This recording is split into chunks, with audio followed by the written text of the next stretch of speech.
Это актуальное интервью в студии. Петр Васильев. Здравствуйте. Наиболее пожароопасными периодами является середина и конец весны, когда почва покрыта сухой травой и листвой. Летом и в начале осени при жаркой погоде отсутствие осадков более недели. Готовность к пожароопасному сезону в республике включает масштабное укрепление сил и средств. Как проходит подготовка, мы сегодня и поговорим. Наш гость студии Андрей Коноплев, заместитель министра экологии, природопользования и лесного хозяйства Республики Саха-Якутия. Андрей Николаевич, здравствуйте. Здравствуйте. Встречаемся мы с вами в конце апреля, не рано. Я, насколько понимаю, что превентивные мероприятия как минимум уже стартовали в какой-то степени. Но уже весна в разгаре, мы это ощущаем. Снег еще не сошел. Снег не сошел, но температуры уже повышаются. Конечно, сейчас подводится итог всей подготовки к пожароопасному сезону. В настоящее время в субъекте проходит проверка готовности субъекта всех лесопожарных формирований. И к 27 апреля мы уже должны получить комплексную оценку готовности субъекта. Подход проверяющих достаточно жесткий, то есть проверяется все, то есть от свидетельства обучения до техосмотров и наличия страховок на технику и подключения к системе ГЛОНАСС. Ну, грубо говоря, вот вектор той работы, которая проводится сегодня, он, собственно, задает всю планку и весь масштаб той работы, которая будет вестись весь сезон. На Якутии, кстати, отдельная ответственность ввиду выделения дополнительного финансирования по отдельному решению Владимира Владимировича Путина, президента страны, когда он посещал республику. Этот вопрос был задан со стороны лесной отрасли и получен не то что ответ, а получено финансирование, за которое как раз мы увеличиваем и лесопожарные формирования. В этом году федеральное финансирование на охрану лесов составляет 4 миллиарда 182 миллиона рублей. И плюс к этому по решению главы республики выделено дополнительно 1 миллиард 384 миллиона. То есть на порядка более 5 миллиардов в этом году заложено на прохождение пожароопасного сезона. Ну, сумма внушительная. Суммы внушительные, подготовка серьезная, то есть мы серьезно подросли в количестве, то есть на сегодняшний день 1412 человек у нас задействовано. Это наши сотрудники, они переведены все на постоянную работу, то есть у нас ранее, буквально 3 года назад, у нас 84 сотрудника были сезонными, до этого более 150 человек были сезонные, то есть мы планомерно эту работу вели, все, они у нас в штате. Если взять прошлогодний сезон, мы видим, что наших сил достаточно для реагирования. В прошлом году мы не привлекли ни одного сотрудника из соседних субъектов. Ну и штат лесопожарных формирований увеличивается, насколько я знаю, опять же, по решению главы республики Александра Сергеевича Николаева, и открываются даже там, где их очень давно не было. Да, то есть мы идем по пути, можно сказать, развития Советского Союза. Это были лучшие времена для авиационной охраны лесов. Авиалесоохрана. Да, авиалесоохраны. В этом году мы уже, можно сказать, что открыли, штат утвержден, и люди набраны, они уже прошли обучение, они уже готовы под ружье, так сказать. Это у нас Жиганский район и Среднеколымский. На данный момент в Среднеколымском районе ведется строительство самого здания для размещения этого авиаотделения. Все грузы, несмотря на то, что у нас зимники уже, как говорится, подходят к концу, груз полностью был успешно доставлен, соответственно, сейчас там будет сборка, строительство данного здания. Андрей Николаевич, предлагаю поговорить о прогнозах на год текущий. Я понимаю, что это, во-первых, дело неблагодарное, любое прогнозирование. Во-вторых, у природы всегда свои планы и всегда свои временные рамки. Тем не менее, есть ли какое-то понимание, когда у нас в республике начнется пожароопасный сезон в этом году? Ежегодно перед сезоном мы получаем долгосрочный прогноз классов пожарной опасности на предстоящий сезон. Этот год не исключение. Мы данный документ получили. У нас служба авиалесохрана федеральная, которая тоже имеет своих метеорологов, проводят анализ. Что мы видим на предстоящий сезон? Май – низкая горимость, природная горимость. Опять же, не исключают случаи человеческого фактора. Это может быть и сжигание сухой растительности, но, как обычно, у нас проблемы, к сожалению, пока что остаются на сегодняшний день. Горимость в июне на уровне остается. июль на уровне, а вот август у нас достаточно серьезно в красной зоне находится практически вся республика, и центральная, и западная, и юго-восточная. Я это связываю, возможно, с прогнозируемой грозовой активностью в июле, и, соответственно, уже вот эта горимость может быть как последствие, соответственно, этих грозовых разрядов.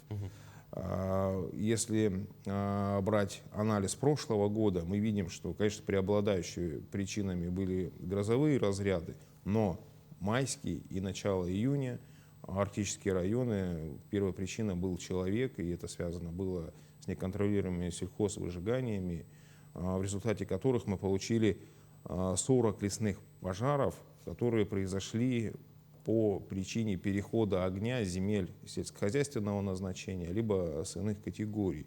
И вот здесь я, пользуясь площадкой, хотел бы тоже заострить внимание, что федеральный центр ставит конкретную задачу взыскать каждый потраченный рубль на тушение данных пожаров с хозяйствующих субъектов на этих землях. То есть есть риск, что фермеры недобросовестные могут попасть на значительную сумму возмещения затрат, понесенных на тушение данных пожаров. Андрей Николаевич, я правильно понимаю, что в принципе прогноз соответствует, допустим, значениям прошлого года, но все может измениться, если включится человеческий фактор? Конечно, у нас и получается, что прогнозы природные — это, как говорится, половина дела. Константа практически. Да. То есть мы ориентируемся на нее, но человек может привнести огонь в любой период. И даже когда горимость не на уровне, то есть люди могут добавить эту ситуацию. Наша задача сейчас вот этой группировкой, подключаем лесничество, провести все возможные превентивные меры, начиная от разъяснения в школах и заканчивая уже штрафными санкциями в отношении недобросовестных сельхозпроизводителей, администраций, в части того, что на федеральном уровне зажигание всех этих пожнивших остатков, прошлогодний ТРО, он запрещен категорически, то есть нету никаких отступлений в норме. Соответственно, наша задача снизить человеческий фактор в причинах возникновения лесных пожаров. Андрей Николаевич, ну между тем у многих аграриев, у фермеров же до сих пор есть такое, я не знаю, сколько оно соответствует науке агротехнологической, представление о том, что вот этот вот пал, он полезен для почвы, там все обновляется и так далее и тому подобное. Плюс у нас майские праздники на носу, буквально шашлыки и все дела.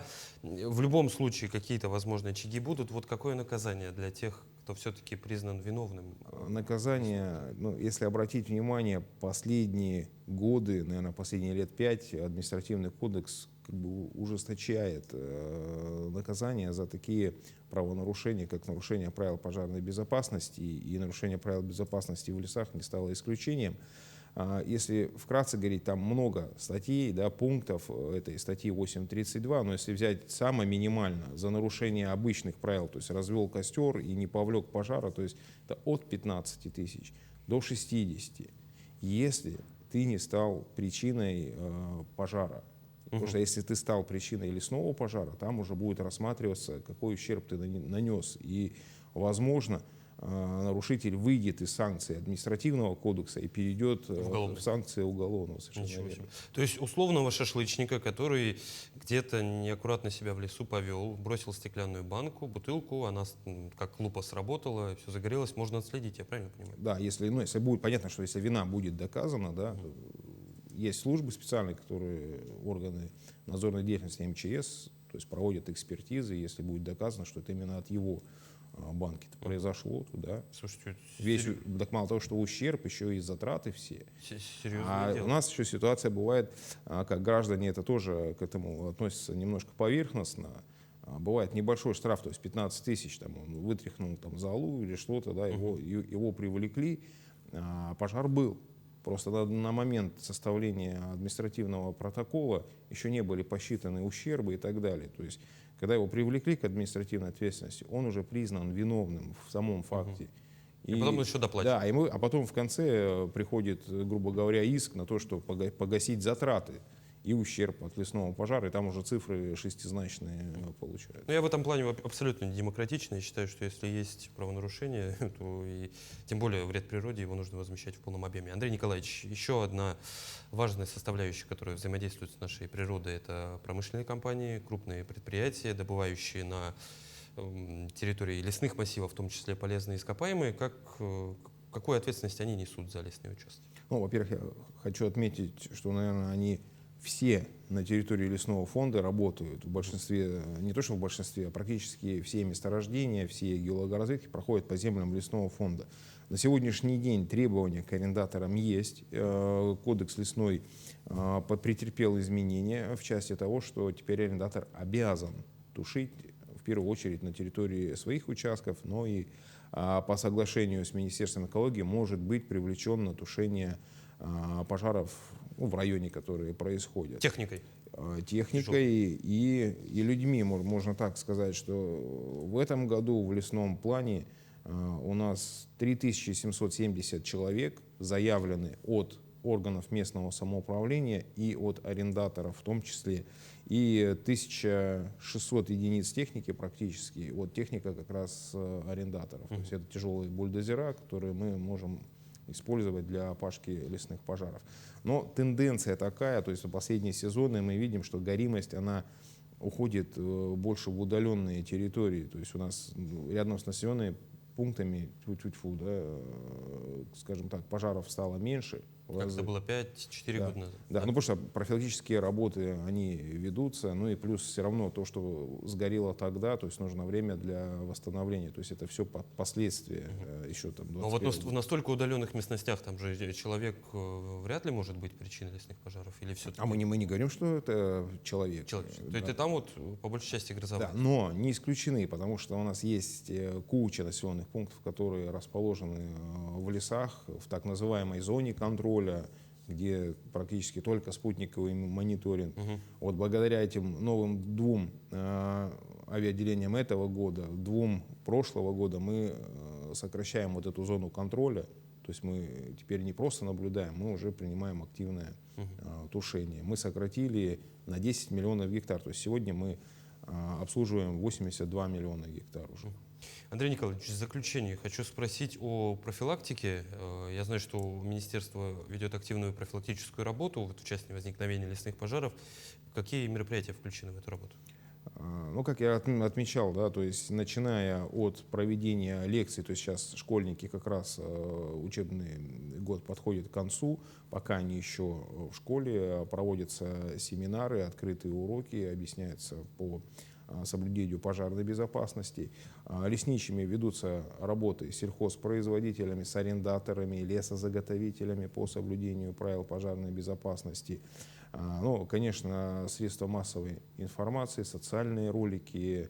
Ну, и вот мы с вами тему актуальную подняли. Я думаю, что мы в пожароопасном сезоне будем не раз встречаться.